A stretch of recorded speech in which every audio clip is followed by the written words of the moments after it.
ہم بستری کرنے کا اسلامی طریقہ۔ میاں بیوی کے تعلق سے کچھ ایسے مسائل ہیں جن کا جاننا ضروری ہے، مگر وہ نہیں جانتے کیونکہ دینی کتاب ہم پڑھتے نہیں، اور علم دین علماء اہل سنت سے پوچھنے میں شرم آتی ہے۔ مسئلہ یاد رہے کہ شادی سے پہلے میاں بیوی اور اولاد کے حقوق کے مسائل سیکھنا ضروری ہیں۔ حضرت سیدنا جنید بغدادی رحمۃ اللہ علیہ فرماتے ہیں کہ انسان کو جماع کی ایسی ہی ضرورت ہے جیسے غذا کی، کیونکہ بیوی طہارت کا سبب ہے۔ حدیث پاک میں آتا ہے کہ جس طرح حرام صحبت پر گناہ ہے، اسی طرح جائز صحبت پر نیکیاں ہیں۔ جب شوہر اپنی بیوی سے ہم بستری مباشرت کا ارادہ کرے، اور بالخصوص شادی کی پہلی رات جسے سہاگ رات بھی کہتے ہیں، اور اس کے بعد جب بھی، تو شوہر کو چاہیے کہ ان آداب و طریقہ کار کے مطابق عمل کرے۔ انشاءاللہ الکریم شیطان کی دست برد یعنی مداخلت سے محفوظ رہیں گے اور نیک صالح اولاد پیدا ہوگی۔ نماز کے بعد شوہر اپنی دلہن کی پیشانی کے تھوڑے سے بال نرمی اور محبت سے پکڑ کر یہ دعا پڑھے۔ گھر میں جو دعا کی کتاب ہوتی ہے وہاں سے پڑھ لیں، یہاں اعراب نہیں ہے۔ تو نماز اور اس دعا کی برکت سے میاں بیوی کے درمیان محبت اور الفت قائم ہوگی انشاءاللہ الکریم۔ 10 مرتبہ اللہ اکبر پڑھے، چاہے تو کہے بسم اللہ العظیم، اللہ اکبر اللہ اکبر، اور سورہ اخلاص 1 مرتبہ پوری پڑھے۔ چند اہم مسائل اور اہم ٹپ۔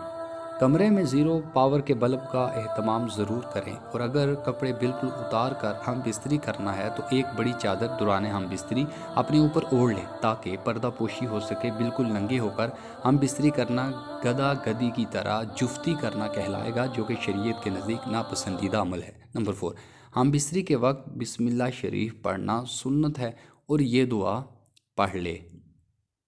مسئلہ، مگر یاد رہے کہ ستر کھولنے سے پہلے پڑھے، اور سب سے بہتر ہے کہ جب کمرے میں داخل ہو تب ہی بسم اللہ شریف پڑھ کر دایاں قدم اندر داخل کرے۔ اگر ہمیشہ ایسا کرتا رہے گا تو شیطان کمرے سے باہر ہی ٹھہر جائے گا، ورنہ وہ بھی آپ کے ساتھ شریک ہوگا۔ نمبر 5، عورت کے اندر مرد کے مقابلے 100 گنا زیادہ شہوت ہے، مگر اس پر حیا کو مسلط کر دیا گیا ہے۔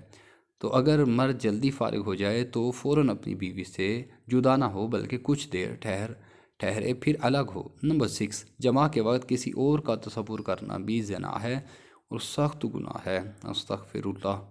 نمبر 7، جماع کے لیے کوئی وقت مقرر نہیں، ہاں بس اتنا خیال رہے کہ نماز فوت نہ ہونے پائے، کیونکہ بیوی سے بھی نماز، روزہ، اعتکاف، حیض، نفاس اور نماز کے ایسے وقت میں صحبت کرنا کہ نماز کا وقت نکل جائے حرام ہے۔ نمبر 8، مرد کا اپنی عورت کی چھاتی کو منہ لگانا جائز ہے، مگر اس طرح کہ دودھ حلق سے نیچے نہ اترے، یہ حرام ہے۔ لیکن ایسا ہو بھی گیا تو توبہ کرے، مگر اس سے نکاح پر کوئی فرق نہیں آتا۔ نمبر 9، مرد اور عورت کو ایک دوسرے کا ستر شرمگاہ دیکھنا چھونا جائز ہے، مگر حکم یہی ہے کہ مقام مخصوص شرمگاہ کی طرف نہ دیکھا جائے کہ اس سے نسیان یعنی حافظہ کمزور ہونے کا مرض ہوتا ہے اور نگاہ بھی کمزور ہو جاتی ہے۔ نمبر 10، ہم بستری مباشرت سے فراغت کے بعد مرد و عورت کو الگ الگ کپڑے سے اپنا ستر صاف کرنا چاہیے، کیونکہ دونوں کا ایک ہی کپڑا استعمال کرنا نفرت اور جدائی کا سبب ہے۔ آج کل کے جدید دور میں ٹیشو کا استعمال نہایت آسان و مفید ہے، گھر میں ایک پیکٹ ٹیشو کا ضرور رکھیے۔ نمبر 11، ہم بستری سے احتلام انزال یعنی منی خارج ہونے کے بعد یا دوسری مرتبہ صحبت کرنا چاہتا ہے، تب بھی ستر شرمگاہیں لازمی دھو لے کچھ وقفہ دے کر، اور بہتر یہ ہے کہ وضو کر لے، ورنہ ہونے والے بچے کو بیماری کا خطرہ ہے۔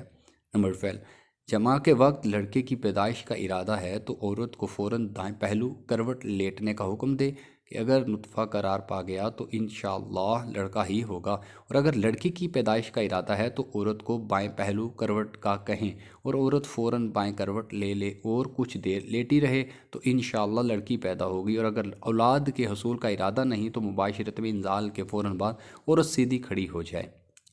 نمبر 13، جماع مباشرت ہم بستری کے کچھ دیر بعد مثلاً کم از کم آدھا گھنٹہ بعد غسل کر لے، اس میں صحت و تندرستی بھی ہے، اور مرتے وقت حضرت سیدنا جبریل علیہ السلام کی زیارت بھی ہوگی۔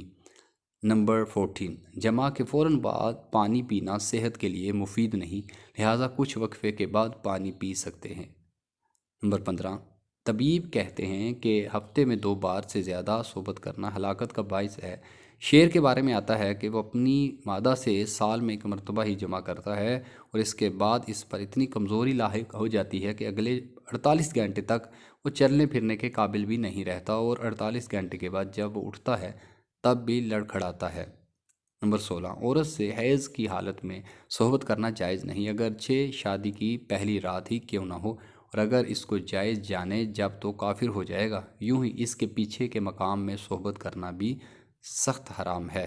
نمبر 17، مباشرت کے بعد حالت جنابت میں یعنی ناپاکی کی حالت میں اور حیض کی حالت میں عورت منحوس اچھوت بھی نہیں ہو جاتی، جیسا کہ بہت جگہ رواج ہے کہ کھانا بھی نہیں بنانے دیتے، برتنوں کو ہاتھ بھی لگانے نہیں دیتے۔ یہ جہالت ہے، بلکہ اس کے ساتھ سونے میں بھی حرج نہیں۔ ہاں، عورت کا حالت حیض میں اگر شہوت کا خطرہ ہو تو الگ سوئے۔